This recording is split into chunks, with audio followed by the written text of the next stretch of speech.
Here we are in the interior of the EQXX, and what we can see is we have a fantastic display which goes from A to A pillar. This is the largest display we've ever had in a Mercedes-Benz. It's one consecutive display which is incredibly efficient thanks to 3,000 local dimming zones. You can really see that therefore the blacks are the blacks. When we go over to the left, we can see our new Hey Mercedes avatar, which now looks amazing thanks to our real-time game engine technology.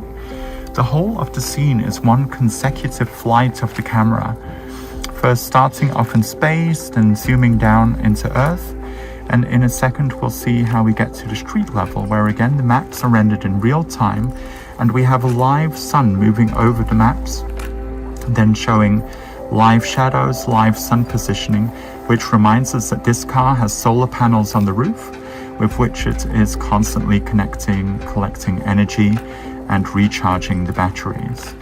Another aspect is that because the maps are dynamically drawn, we can also filter them live. We can say, show me all 4-star sushi restaurants, and then all the buildings would disappear, only leaving those highlights and points of interest we want to see.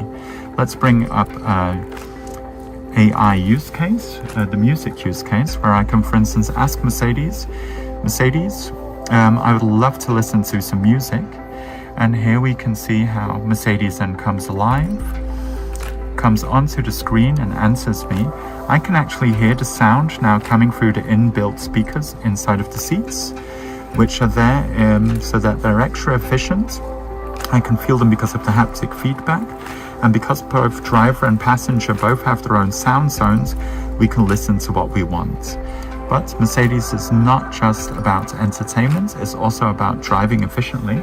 So if we go to the eco use case, the first one, then we can actually see how Mercedes also gives us feedback on our driving. We have these elements here in the center, and in a minute we'll see how a light appears above and below, and then in that way it gives us feedback as to, okay, you're now allowed to drive a little faster or slow down a bit, so that we can hit that optimum speed to achieve our goal and get to our destination, but at the same time it should be on time and that we don't spend all day on the road.